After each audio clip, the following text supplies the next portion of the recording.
너를 고발하던 이들이 어디 있느냐라는 제목으로 요한복음 8장에 하나님 말씀 전하도록 하겠습니다. 여러분, 기도에는 힘이 있습니다. 기도하는 자에게는 성령의 힘이 부어집니다. 기도하는 사람들은 문제가 없는 사람들이 아니죠. 어떤 문제든 성령의 힘으로 해결해 나가는 사람들입니다. 세상이 문제를 해결하는 방식은 보통 고발과 정죄죠. 반면 성령님은 온유와 정의의 해결책을 제시하여 주십니다. 본문에 등장하는 서기관, 바리새인들, 성경 도사들이거든요. 근데 오늘 본문에서 그 성경 도사들이 하는 일을 보면 참 무력하죠. 하나님을 하나님이 아니라고 착각하는 일. 모함 꾸미고 남 정죄하고 죽이려 들고 그들이 하는 짓이 이런 것들입니다. 그들이 여자 한 명을 잡아옵니다. 간음하다가 현장에서 잡혔다고 하는데, 간음은 레위기 20장, 신명기 22장에 그 처벌 방식이 잘 나와 있습니다. 기본적으로 둘 다 죽여야 할 죄로 구분이 됩니다. 레위기 19장 이런 말씀이 있습니다. 너희는 거룩하라. 이는 나 여호와 너희 하나님이 거룩함이니라. 그리고 이어 20장에는 간음을 포함해서 우상 숭배로 인한 인신제사, 부모에 대한 저주, 각종 음행 이런 것들이 죽여야 할 죄로 쭉 나옵니다. 여러 해석이 있지만 기본적으로 거룩이라는 것이 말씀을 보면 하나님께서 특정 개인에게 명하신 일이 아니라 공동체 전체에게 명하신 일입니다. 공동체 전체의 문제라는 것이죠. 그렇기 때문에 그 근원을 제거하지 않으면 그 죄가 다른 사람에게 전염이 돼서 공동체가 무너진다라는 측면이 있습니다. 거룩은 목숨 걸고 공동체가 함께 지켜야 할 일임을 강조하는 것입니다. 다만 오늘 본문은 좀 이상해요. 물론 그 여자가 정말 간음하다가 현장에서 잡혔을 수도 있습니다. 6절에 보면 고발할 조건을 얻고자 예수를 시험하리라 이런 표현이 있습니다. 그리고 율법적으로 보아도 남자랑 여자를 같이 놓고 추궁하는 게 옳아요. 같이 놓고 책임을 물어야 되는데 남자에 대한 언급이 없습니다. 여자 한 명 끌고 와가지고 어떻게 하겠습니까? 예수님, 이 여자 어떻게 할 거예요? 묻고 있는 거예요.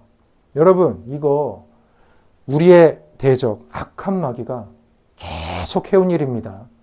함정 파고 죄의 구덩이에 파묻고 용서가 아니라 정죄와 고발 막 이어가고 하나님이 주신 입과 혀로 우리 인간들이 하나님을 인정하고 찬양하는 것이 아니라 속이고 증오하면서 나아가도록 만드는 게 그들이 하는 일입니다. 시편 120편에 이런 말씀이 있죠. 여호와여, 거짓된 입술과 속이는 혀에서 내 생명을 건져주소서.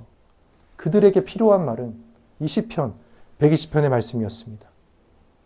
이런 걸 감안했을 때 우리 조금 상상력을 좀 발휘해 볼 수 있을 여지가 있는 것 같아요. 아마 이 여자는 간음 같은 행위로 이미 좀 이름이 알려진 여자였을 수 있습니다. 그래서 예수님을 모함하려고 딱 날짜 정해가지고 그날 그 시간에 딱 찾아간 거죠. 또 이 여자가 좀 가난하고 사회적 약자여가지고 이런 좀 나쁜 짓을 하지 않고는 도저히 먹고 살기가 어려운 여자였을 수도 있습니다. 어찌됐건 여자를 데려온 이유는 명백하죠. 죄의 처리보다 예수님을 모함하려 하기 위함이죠. 공동체의 거룩을 위해서가 아니라 인간의 삶을 수단 삼아 하나님을 모함하려 위함이죠. 간음만큼이나 큰 죄를 지고 있는 것입니다.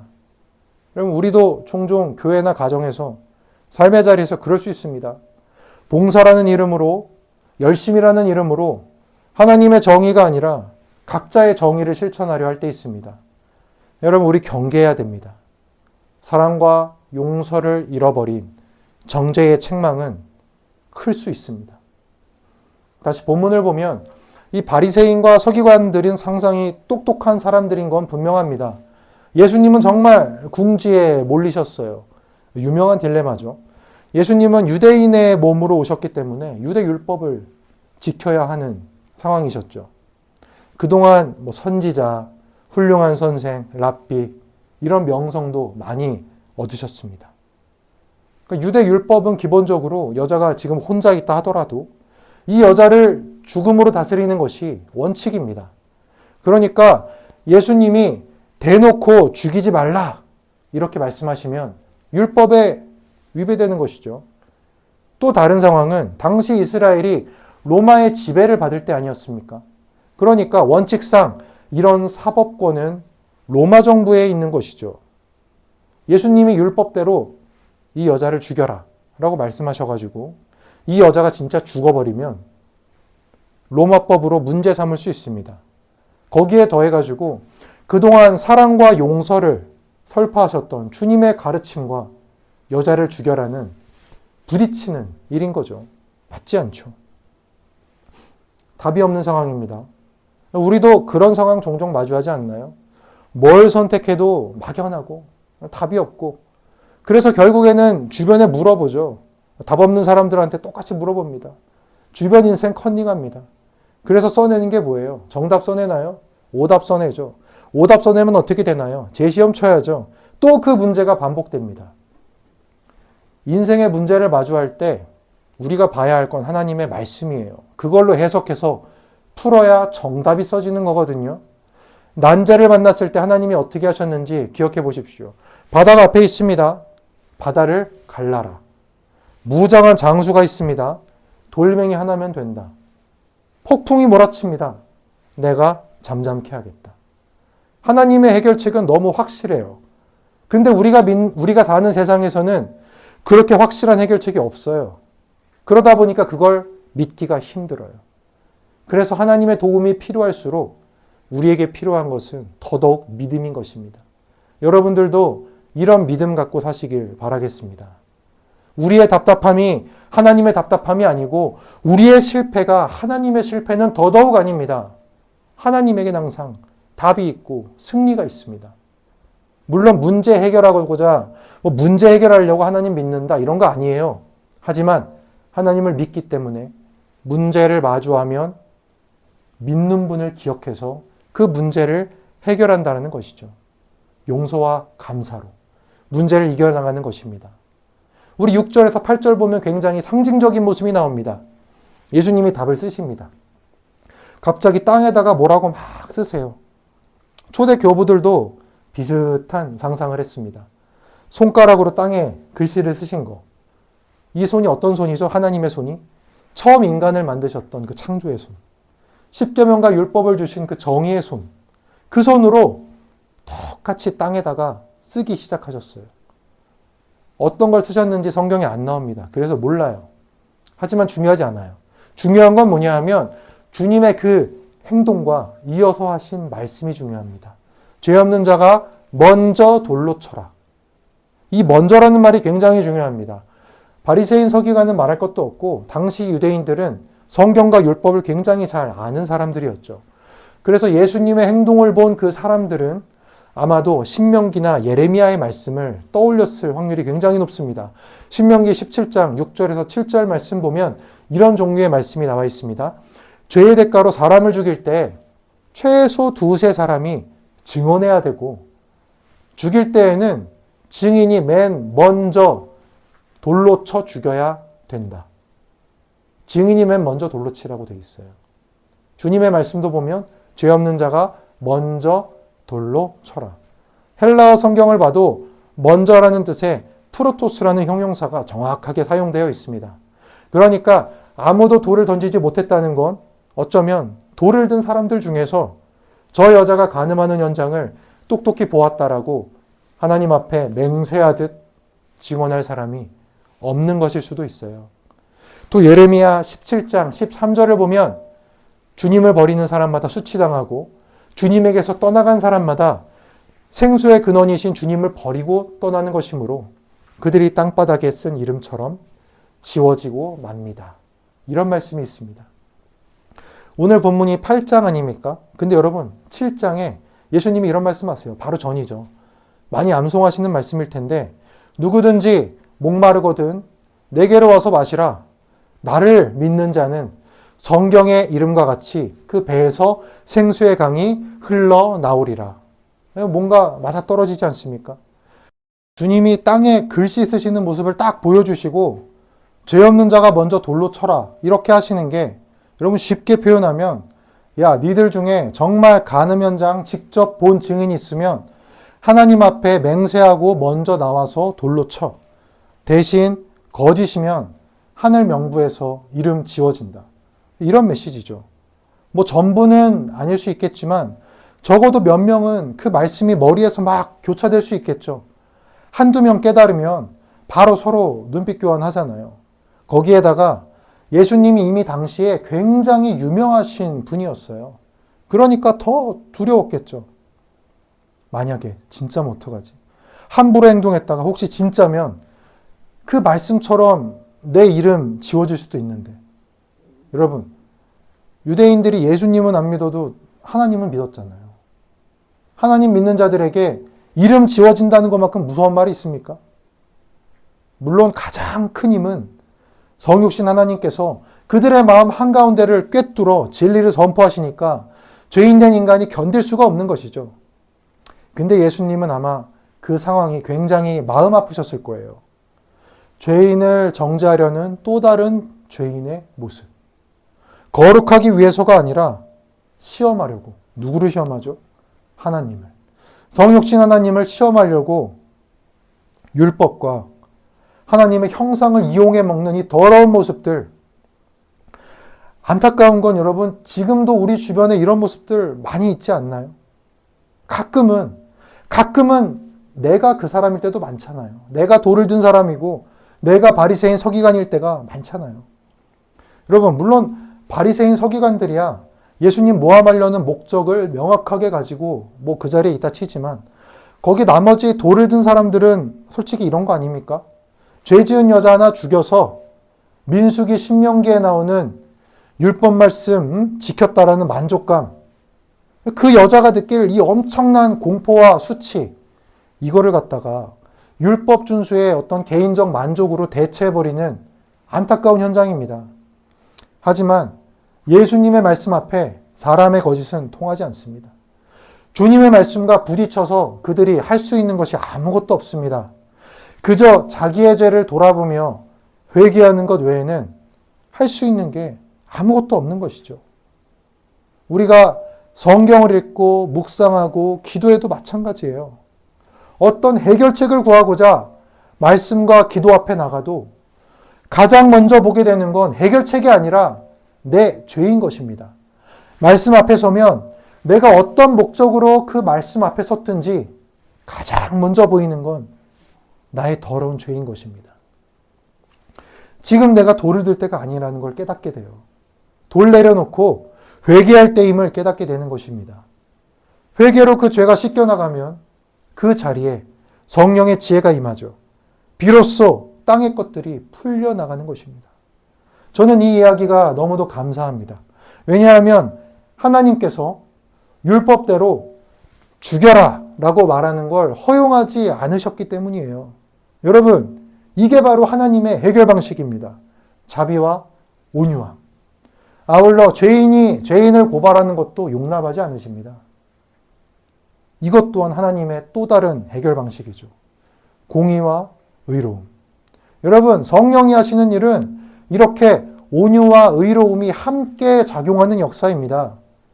그런 주님을 믿는 우리도 기도로 성령의 도움을 얻어서 언제나 우리의 문제가 온유와 의로움으로 해결되기를 간절히 바라겠습니다. 자, 우리 사람들이 이제 돌을 내려놓고 다 떠납니다. 그 여자와 예수님만 단둘이 남아있게 되죠. 여러분, 이 모습은요, 언젠가 우리도 한 번은 마주할 순간과 똑같습니다. 죽을 죄를 지은 한 인간과 이 죄를 심판하실 주님. 그 둘이 독대하는 거죠. 이제야 그 여자는 진짜 자기를 심판할 분과 마주한 겁니다. 예수님이 말씀하세요. 너를 정죄한 자가 어디 있느냐? 여자가 대답합니다. 주여, 없나이다. 여러분, 여자의 저 대답은요, 자신이 죄인임을 인정하는 의미가 들어있죠. 다른 사람들은 그 여자의 죄를 고발하고 증명하려 했지만 그럴 수 없었어요. 오직 주님만이 가능한 것이죠. 주님이 바라시는 게 바로 이 순간이었던 겁니다. 여러분, 하나님이 바라시는 게 뭘 것 같으세요? 여러분이 세상 사람들에게 오늘 이 여자처럼 고발당하고 정죄되고 너 죄 졌으니까 한번 혼 좀 나봐. 여러분, 이게 하나님이 바라시는 걸까요? 주님은 여러분들이 나락으로 떨어지고 절망하고 무너지는 걸 바라시는 게 아니에요. 하나님이 바라시는 건 하나님 앞에 나와가지고 예수님 바라보면서 내 죄 고백하는 그 순간을 바라시는 것입니다. 왜요? 왜요? 그분은 용서할 권세가 있으시고 용서할 뜻도 가득 갖고 계시니까요. 성경을 통해서요, 하나님은 자신의 뜻이 우리 모두를 구원함에 있다라고 말씀하셨어요. 우리 주 예수 그리스도를 믿는 믿음 안에서 한 명이라도 더 구원의 문을 통과하는 게 여호와 하나님의 뜻이라고 명백하게 말씀하셨습니다. 요한복음 3장 16절입니다. 하나님이 세상을 이처럼 사랑하사 독생자를 주셨으니 이는 그를 믿는 자마다 멸망하지 않고 영생을 얻게 하려 하심이라. 디모데전서 2장 4절에서 6절 말씀입니다. 하나님은 모든 사람이 구원을 받으며 진리를 아는 데 이르기를 원하시느니라.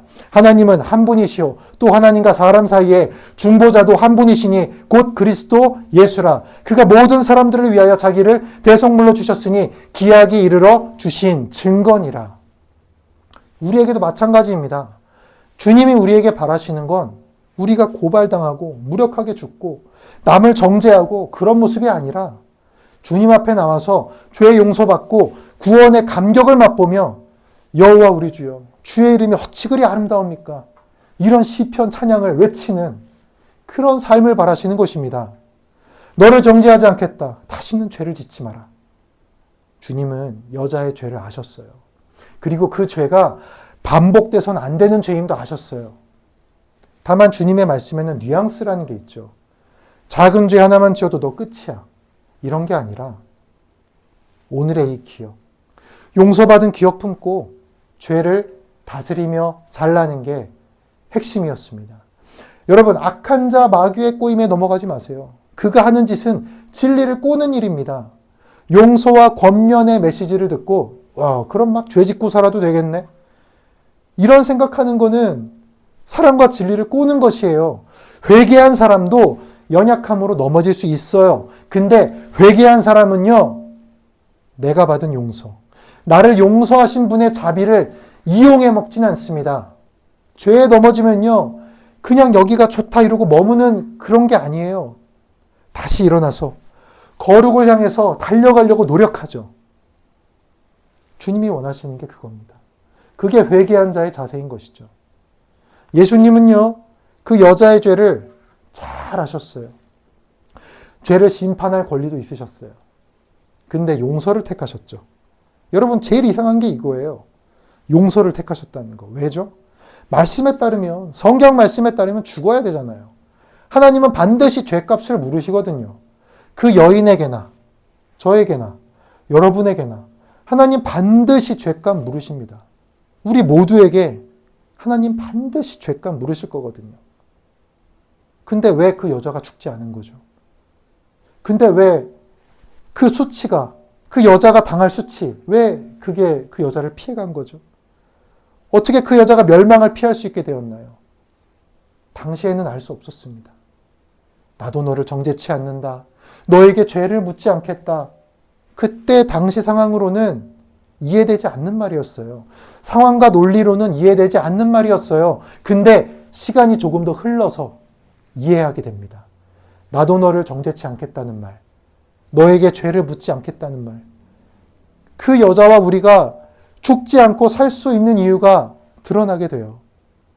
시간이 지나서 소식이 들렸을 겁니다. 그때 나를 용서한 그 예수님이라는 분이 십자가에 매달려서 돌아가셨대.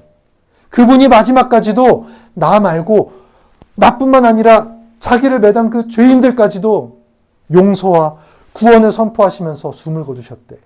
다 이루었다 하고 돌아가셨대. 그 소식이 들린 거예요. 내 귀에 들릴 가장 기쁜 소식이죠. 복음인 거죠. 주님의 그 십자가를 마주했을 때 그때야 비로소 이해하고 알게 되는 거죠. 하나님이 죄값을 묻지 않으신 게 아니라 저분에게 내 죄값을 다 물으셨구나. 여러분, 우리도 예수 그리스도의 십자가 만나면 제일 먼저 뭘 느낍니까? 저 같은 놈이 무언 건데. 제가 도대체 뭔데 제 죄를 주께서 대속하셨나이까. 여러분, 하나님의 구원을 속량이라고 하죠.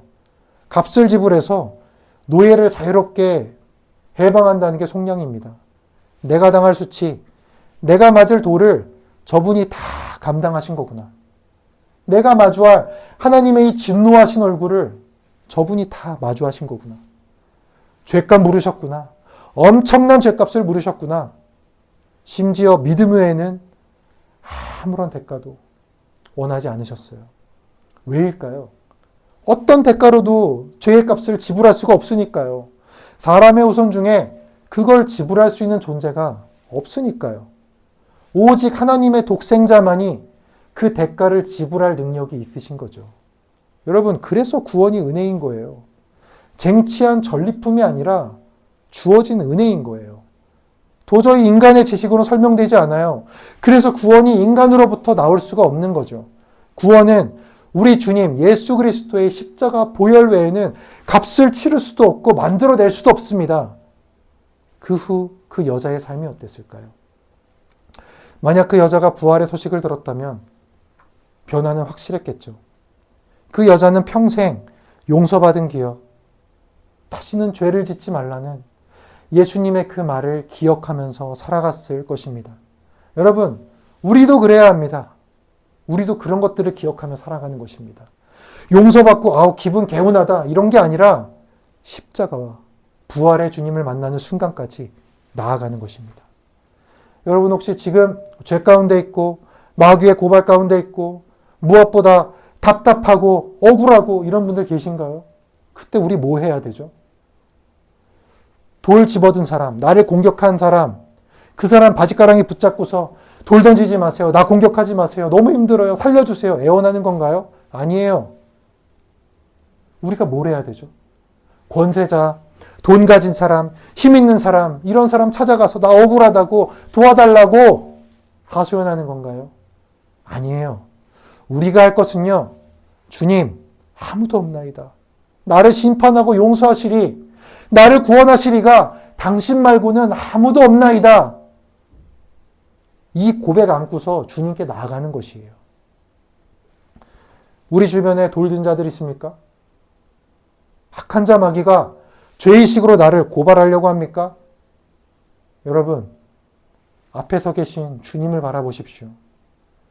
사람들은 처벌받는 김에 내 것까지 네가 처벌받아. 고통도 받고 내 것까지 네가 다 고통받아. 이렇게 고발하고 정죄하고 자기 죄까지 그냥 덮어 씌우려고 하는 게 세상의 해결책일지 몰라요. 근데 여러분, 주님에게는 온유와 정의의 해결책이 있으십니다. 기도로 나아가십시오.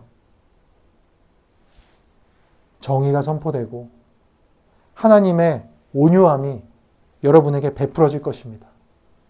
어떤 상황에서도 십자가 예수의 은혜, 부활의 예수님의 능력, 이것만이 인생의 진리이고 해답임을 믿으시길 바라겠습니다. 우리 함께 기도하겠습니다.